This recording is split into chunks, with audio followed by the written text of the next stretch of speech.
I want to share a story with you guys from something I find a little bit disheartening that has happened to me recently.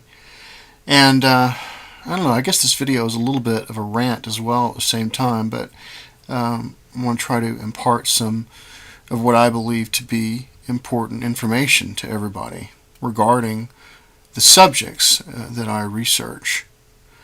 You know, if you go out there on the internet, it doesn't matter if it's the internet, it doesn't matter if you go to the library, all the same information is everywhere.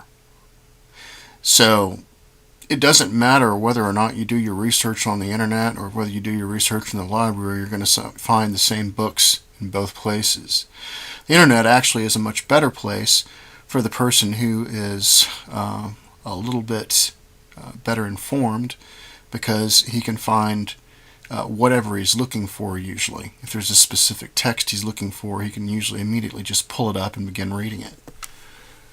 But what I want to talk about is this particular type of knowledge or wisdom or whatever you want to call it that comes from all of this stuff.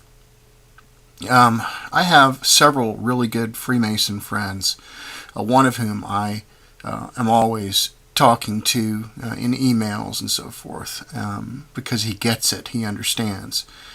But I have a couple of Freemason friends that are Master Masons. One of them came to me recently and wanted to give me some information on certain things, and during the midst of our conversation began to downplay people like Manly Hall, Blavatsky, and stuff like this, while at the same time trying to provide me his information.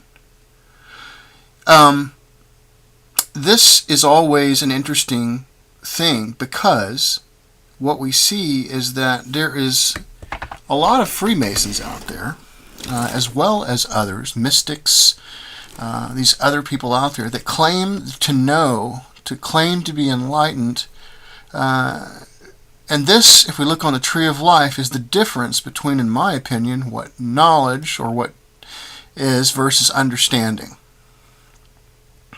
You can read all the books you want to, but eventually the only way you really know something is to have a spark of what is called divine knowledge. That does not necessarily mean that you have reached a certain attainment of mental abilities and now you are able to access something directly. You know, it doesn't really have anything to do with that.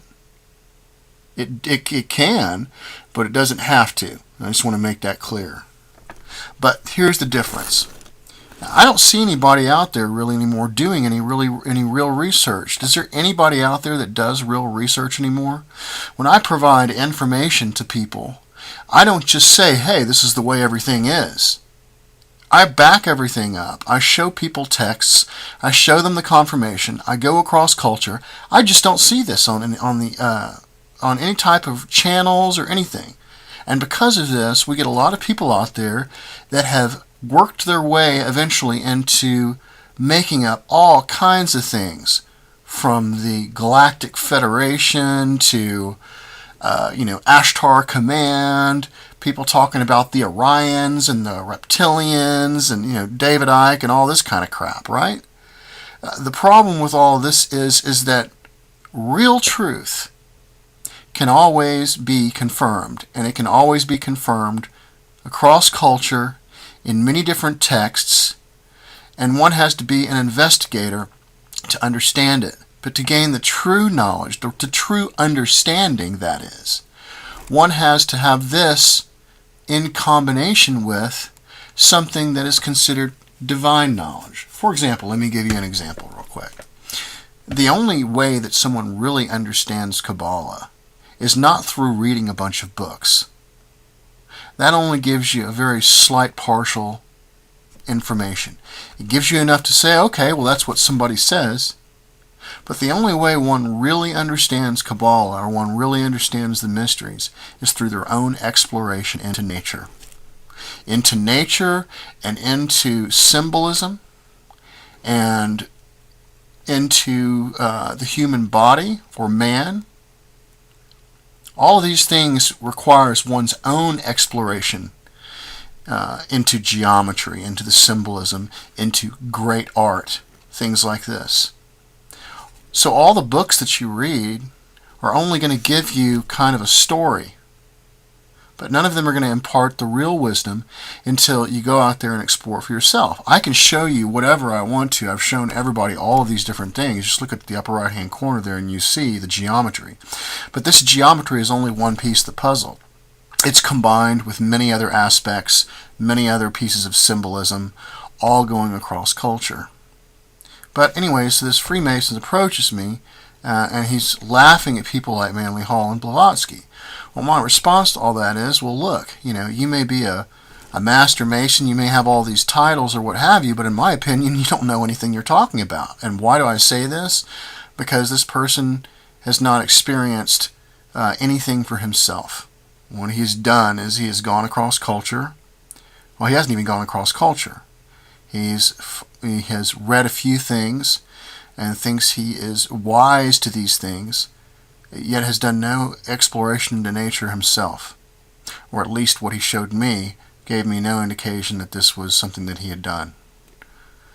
So my issue with all of this is that just because someone claims that they are a high-ranking Freemason or that they are a high-ranking whatever, whether it be that or whether it be anything else, and this is to my Freemason friends as well, just because someone tells you they have all of these credentials and things like this, and they may seem like they know what they're talking about on the surface, until you start seeing them pull out the confirmations, the philosophers like Plato, Philo, Jung, all these other people, and starts comparing the notes and showing you, see, look at the confirmations here, here, here, here, here, and here, and they show it to you, which is something I never see anybody do on the internet or any of these channels or any of these videos. They never show you the confirmations.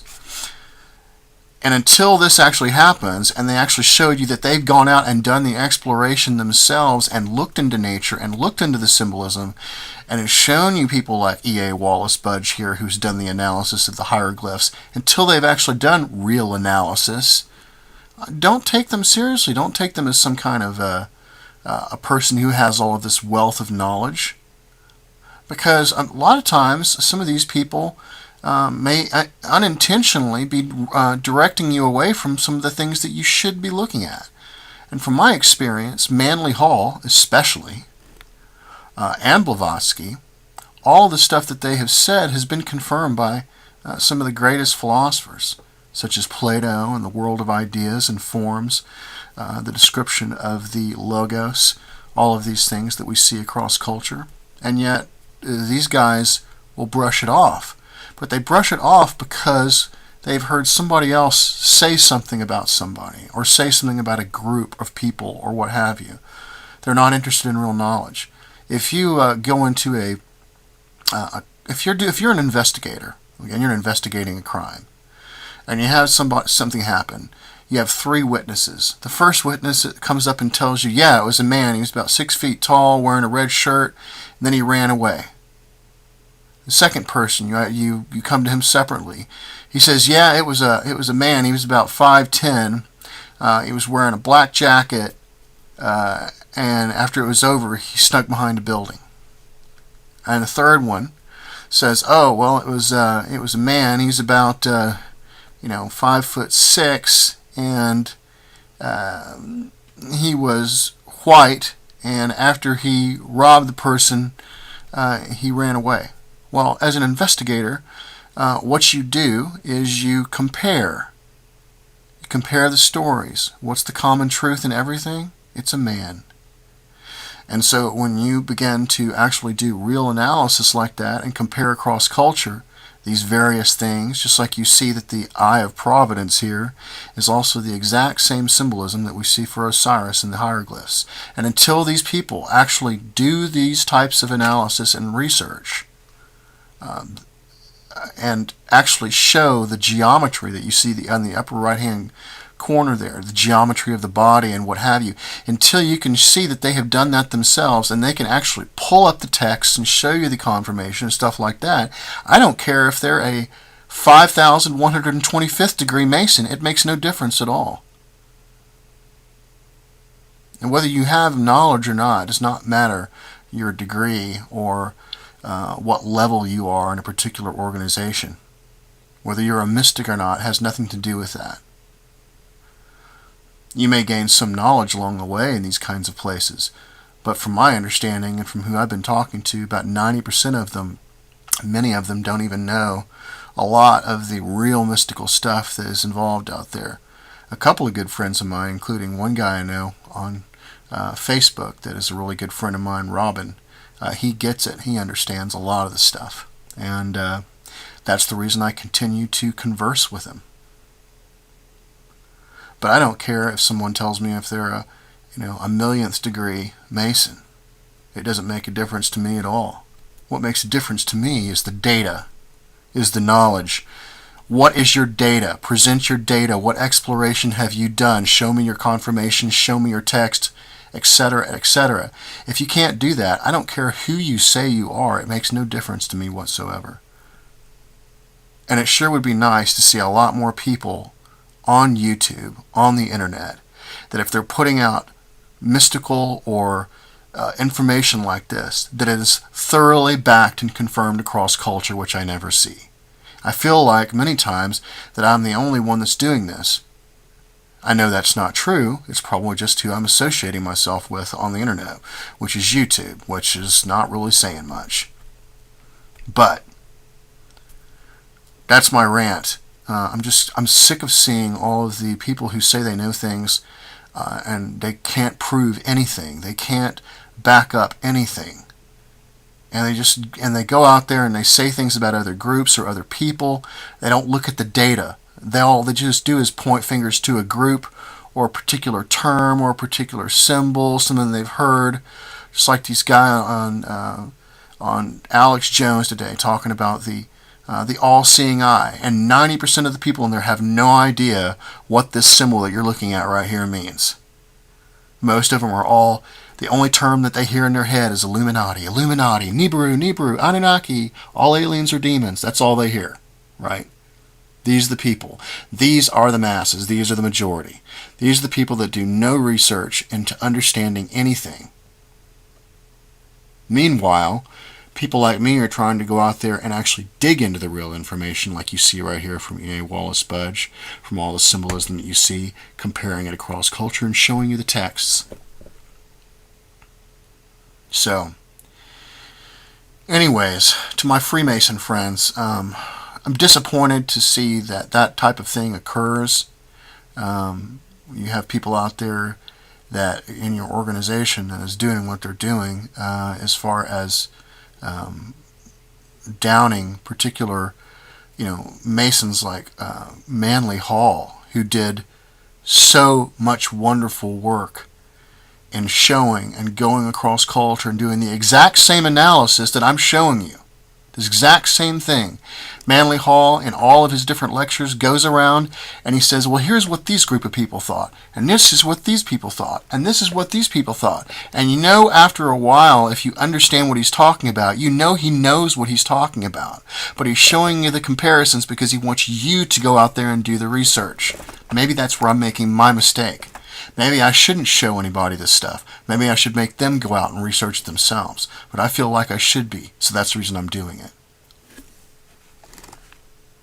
So you guys take care. I'll talk to you soon.